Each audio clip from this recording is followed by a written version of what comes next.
کالی گھٹائیں، تیز ہوائیں، طوفانی بارشیں، ملک کے کئی شہروں میں موسم کے تیور پھر بدل گئے۔ مظفر آباد میں کلاؤڈ برسٹ نے تباہی مچا دی، 3 خواتین جاں بحق، ایک شخص لاپتہ۔ بارش سے ندی نالوں میں طغیانی، بلگرا نالا ابل پڑا، کئی مکان دکانیں بہہ گئیں، کوٹلی میں چھت کی چادر لگنے سے خاتون جاں بحق۔ شانگلہ میں آسمانی بجلی گرنے سے ایک شخص جان سے گیا۔ سوات، چترال سمیت خیبر پختونخوا کے مختلف علاقوں میں تیز آندھی کے ساتھ بارش۔ چلاس، ڈیامر اور لوئر کوہستان کے مقام پر بارش کے باعث شاہراہ قراقرم بند، لینڈ سلائیڈنگ، راستے بند ہونے سے کئی مسافر پھنس گئے۔ سوابی میں آندھی طوفان سے حادثات، 58 افراد زخمی ہو گئے۔ پنجاب میں بھی آندھی اور طوفان، چھتیں اور دیواریں گرنے سے بچے سمیت 2 افراد جاں بحق، متعدد زخمی۔ اسلام آباد میں تیز ہوائوں کے ساتھ بارش اور ژالہ باری، کئی درخت گر گئے۔ بابر ٹاپ میں برف باری، وادی کاغان اور ناران میں موسم سرد ہو گیا۔ اسلام آباد میں فیض آباد میٹرو اسٹیشن کے قریب ڈکیتوں کی فائرنگ، پولیس افسر سدھیر احمد عباسی شہید، کانسٹیبل جعفر جہانگیر زخمی۔ CIA اسلام آباد پولیس ڈکیتوں کی گرفتاری کے لیے پیچھا کر رہی تھی، ملزمان نے پولیس ٹیم پر اندھدھند فائرنگ کر دی۔ کراچی میں نامعلوم افراد کی فائرنگ سے ٹریفک پولیس اہلکار شہید، ملزمان نے زین محمد کو مائی کلاچی پھاٹک کے قریب نشانہ بنایا۔ ہم لوگ آلو بیچ کے آ رہے تھے تو میرے بھائی نے بولا کہ میرے کو پانی پلا دو، تو میں جگ میں سے پانی نکال رہا تھا، میرے پیچھے سے گر گیا گٹر میں، رش لگ گیا تھا اور کہتے ہیں آدھا گھنٹہ وہ اندر رہا۔ اس کے بعد کیا کہتے ہیں ایک مزدور انکل آ رہے تھے، انہوں نے نکالا۔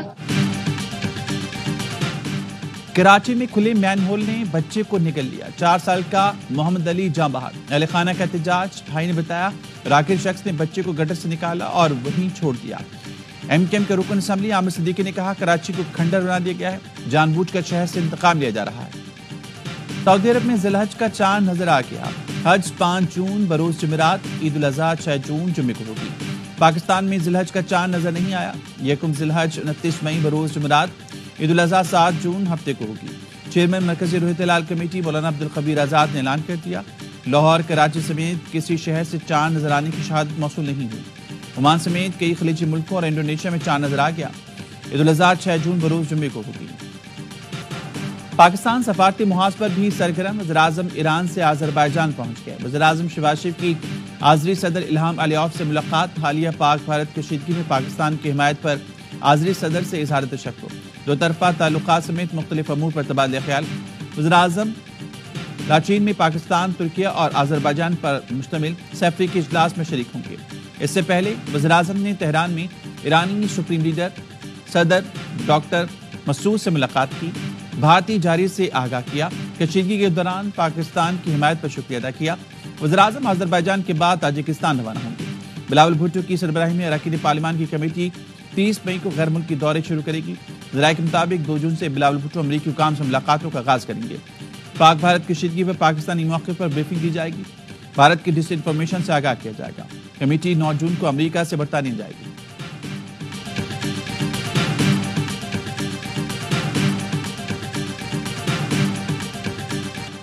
Army chief field marshal Syed Asim Munir کی دورہ تہران کے دوران ایران کے چیف آف جنرل اسٹاف سے ملاقات، علاقائی سیکیورٹی کی صورتحال، باہمی دفاع میں تعاون کے فروغ پر گفتگو۔ ISPR کے مطابق ملاقات میں فوجی تعاون، سیکیورٹی میکانزم میں بہتری، علاقائی استحکام پر بھی بات چیت ہوئی۔ General staff headquarters Tehran آمد پر فیلڈ مارشل کا پرتپاک استقبال کیا گیا۔ فیلڈ مارشل عاصم منیر وزیراعظم کے ہمراہ ایرانی سپریم لیڈر اور صدر سے بھی ملے۔ یوم تکبیر، تاریخ ساز، سنہرا دن، 28 مئی 1998 کو پاکستان دنیا کا 7واں اور عالم اسلام کا پہلا ایٹمی ملک بنا۔ بھارت نے 11 مئی 1998 کو ایٹمی دھماکے کیے۔ پاکستان نے جواب میں 28 مئی کو 6 دھماکے کر کے خطے میں طاقت کا توازن بحال کیا۔ ڈاکٹر عبدالقادر خان کی نگرانی میں پاکستانی سائنسدانوں نے ایٹمی دھماکے کیے تو پورا ملک خوشی سے جھوم اٹھا۔ صدر زرداری، وزیراعظم شہباز شریف کی یوم تکبیر پر قوم کو مبارکباد۔ پیغام میں کہا یوم تکبیر قوم کے اتحاد، آزادی اور خود مختاری پر سمجھوتہ نہ کرنے کے اعلان کا دن ہے۔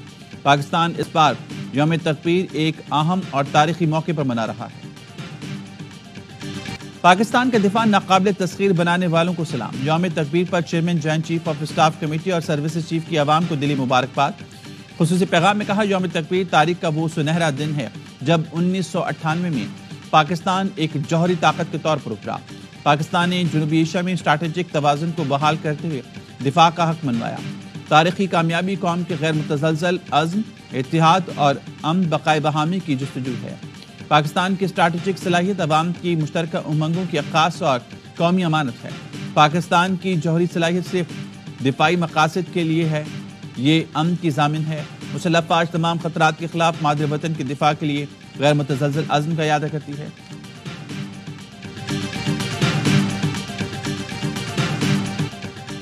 مودی کا بیان نفرت انگیز اور پرتشدد ہے۔ پاکستان مودی کے بیان کو لاپرواہی اور اشتعال انگیزی سمجھتا ہے۔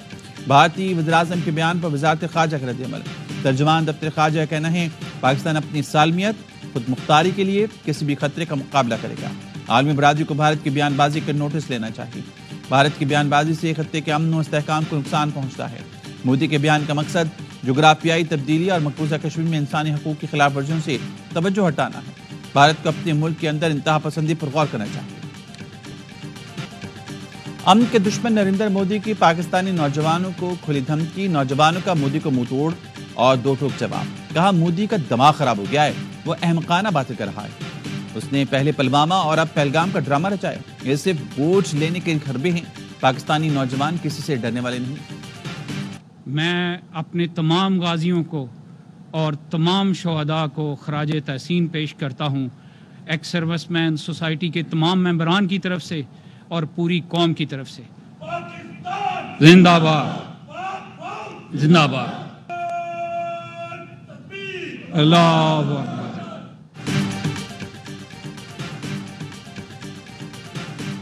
غازیوں شہیدوں کو سلام پیش کرتے ہیں۔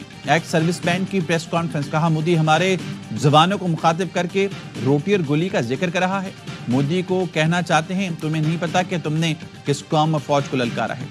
کہا پاک فضائی نے جو دشمن کے ساتھ کیا وہ صرف بھارت نہیں پوری دنیا نے دیکھا ہے۔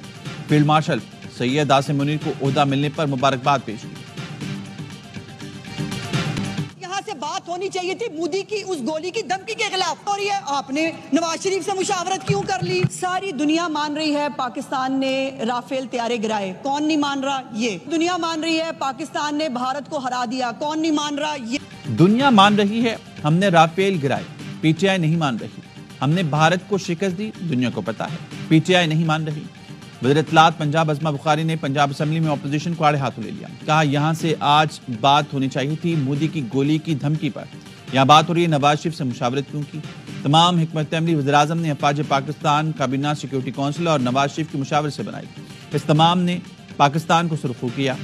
سید عاصم منیر کو فیلڈ مارشل کا عہدہ ملنے پر مبارکباد کی قرارداد پنجاب اسمبلی میں متفقہ طور پر منظور۔ آپریشن بنیاد المرصوص میں شاندار کامیابی پر افواج پاکستان کو خراج تحسین پیش کیا۔ بھارت جیسے مکار دشمن کو شکست دینے کی حکمت عملی بنانے پر فیلڈ مارشل عاصم منیر کو خراج تحسین پیش کیا گیا۔ ہم کچھ لوگ کچھ دو پر بات کرنے کو تیار ہیں، بتائیں ایسا کیا کریں کہ بانی رہا ہو جائیں؟ بتا دیں بھائی نے آپ کا کیا بگاڑا ہے؟ بانی پی ٹی آئی کی بہن علیمہ خانم کی میڈیا سے گفتگو۔ کہا بیرسٹر گوہر نے کہا تھا 5 تاریخ کو بانی رہا ہو جائیں گے، جس پر بیرسٹر گوہر نے جواب دیا، کہا امید ہے بانی کا کیس سماعت کے لیے مقرر ہو جائے گا۔ سزا معطلی کا کیس لسٹ میں آ گیا، امید ہے 5 جون کو سماعت ہوگی۔ دنیا دیکھے گی کیس بے بنیاد اور سیاسی انتقام کا ہے۔ بانی پی ٹی آئی سے اسما اور نورین خان کی 40 منٹ طویل ملاقات۔ بانی پی ٹی آئی سے وکلا کی ملاقات بھی ہوئی۔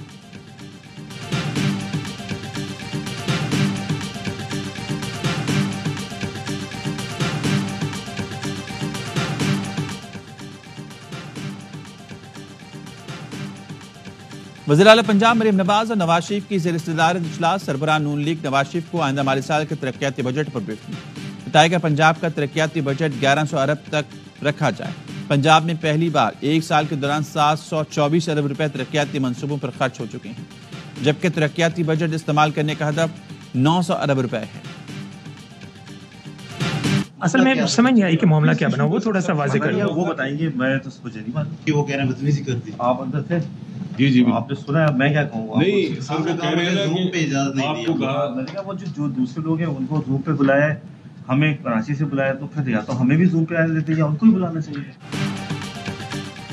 سی او کے الیکٹرک کو قومی اسمبلی کی قائمہ کمیٹی کے اجلاس سے باہر نکال دیا گیا۔ اراکین نے مونس الوی کی معزت مسترد کر دی، مزید سننے سے بھی انکار۔ اراکین کے اصرار پر چیئرمین کمیٹی کا سی او کی الیکٹرک کے خلاف تحریک استحقاق لانے کا فیصلہ۔ سی او کے الیکٹرک نے اجلاس میں کراچی چیمبر کے نمائندوں کو زوم پر بلانے پر اعتراض کرتے ہوئے کہا تھا انہیں زوم کی سہولت دی، مجھے کراچی سے کیوں بلایا؟ کمیٹی اراکین کا مونس الوی پر بھرمی کا اظہار۔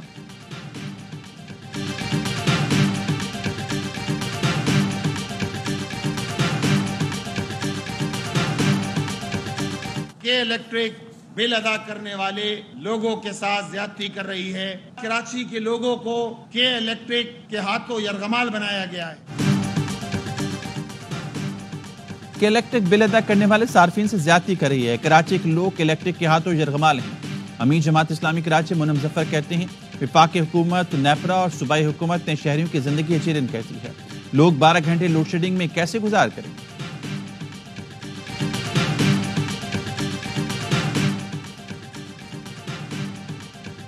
کراچی کے نجی اسکول میں خاتون ٹیچر سے بدتمیزی، تشدد اور ہراسانی کا واقعہ۔ مبینہ پولیس اہلکار عبدالحفیظ نے اسکول میں داخل ہو کر خاتون ٹیچر کو تھپڑ مارے اور نقاب پھاڑ دیا۔ واقعے کی ویڈیو سامنے آ گئی۔ اسکول انتظامیہ نے پولیس کو کارروائی کے لیے درخواست دی۔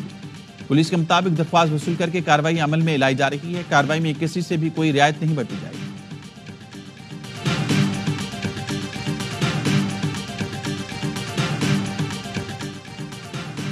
لاہور کے علاقے باغبان پورہ میں پولیس کا چھاپے کے دوران خواتین پر تشدد۔ پولیس ٹیم نے گھر کے دروازے، فرنیچر اور قیمتی سامان توڑ دیا۔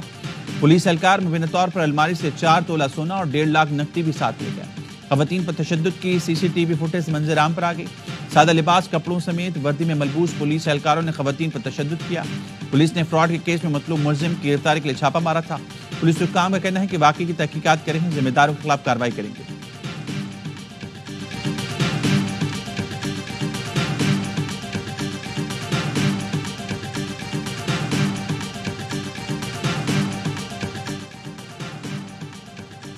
امریکہ نے ایک بار پھر غزہ کی صورتحال کا ذمہ دار حماس کو قرار دے دیا۔ حماس پر اسپتالوں کو انسانی شیلڈ کے طور پر استعمال کرنے کا الزام بھی لگا دیا۔ امریکی محکمہ خارجہ کے ترجمان ٹیمی بروس کہتی ہیں غزہ میں امداد کون پہنچا رہا ہے اہم نہیں، اہم یہ ہے کہ امداد پہنچے۔ ایسے تمام اقدامات کی حمایت کریں گے جو غزہ میں امداد پہنچانے کے لیے مددگار ہوں۔ پریس کانفرنس میں کہا شام کے لیے صدر ٹرمپ کے ویژن پر عمل درآمد کیا جا رہا ہے۔ شام پر اقتصادی پابندیاں ختم کی جا رہی ہیں۔ دوست ملکوں سے کہیں گے شام میں سرمایہ کاری کے لیے آگے ہیں۔ بتایا ایران کے ساتھ 5واں مذاکرات کا دور گزشتہ جمعے کو ہوا۔ ایران کے ساتھ مذاکرات میں پیش رفت کی ہے۔ ترجمان امریکی محکمہ خارجہ کہنا تھا صدر ٹرمپ کو یوکرین میں روسی حملوں پر تشویش ہے۔ روس اور یوکرین کے درمیان براہ راست بات چیت کی حوصلہ افزائی کریں گے۔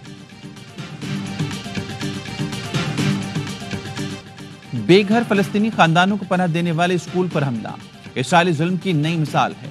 حملے میں بچوں سمیت درجنوں افراد کی شہادت اقوام عالم کے لیے لمحہ فکریہ ہے۔ اسرائیل کے حملوں کو فوری روکا جائے اور اسے جواب دہ بنایا جائے، پاکستان کا مطالبہ۔ ترجمان دفتر خارجہ نے کہا مسجد اقصی کی مذہبی، تاریخی اور قانونی حیثیت کو نقصان پہنچانے کی کوشش ناقابل قبول ہے۔ اسرائیل کے اشتعال انگیز اقدامات کی شدید مذمت کرتے ہیں۔ پاکستان مقدس مقامات کی حرمت اور تاریخی حیثیت کے تحفظ کا مطالبہ کرتا ہے۔ پاکستان اور بنگلہ دیش کا پہلا T20 آج کھیلا جائے گا۔ قذافی اسٹیڈیم میں کھلاڑیوں کا فوٹو شوٹ، سیریز کی ٹرافی کی رونمائی، کھلاڑیوں کی جم کر پریکٹس۔ کپتان سلمان علی آغا نے کہا انٹرنیشنل کرکٹ میں کوئی سیریز آسان نہیں، نوجوان کھلاڑیوں کو موقع دیں گے۔ مہمان کپتان لٹن داس بولے پاکستان مشکل ٹیم ہے، اچھے کرکٹ کھیلنا ہوگی۔ میچز اسپورٹس براہ راست دکھایا جائے۔ بنگلہ دیش کے خلاف ہوم سیریز کے لیے عباس آفریدی کی اسکواڈ میں انٹری، فاسٹ بالر کو وسیم جونیئر کی جگہ ٹیم میں شامل کیا گیا۔ وسیم PSL کے دوران انجری کا شکار ہوئے تھے، ڈاکٹرز نے انہیں آرام کا مشورہ دیا۔ عباس نے PSL 10 میں کراچی کنگز کی نمائندگی کرتے ہوئے 17 وکٹیں حاصل کی۔ پاکستانی اسپنر سعدیہ اقبال کی اونچی اڑان T20 کی نمبر 1 بالر بن گئی۔ ICC ویمنز رینکنگ میں ایک درجہ ترقی پا کر دوبارہ ٹاپ پوزیشن حاصل کی۔ سعدیہ گزشتہ برس اکتوبر میں بھی یہ اعزاز اپنے نام کر چکی ہیں۔ بالرز میں نشا سدھو کا 8واں نمبر برقرار۔ اور جتنا موٹا جانور اتنا جیب پر بھاری، آخر کیسے قربانی کی کرے تیاری؟ ملک بھر کی مویشی منڈیوں میں رش بڑھنے لگا۔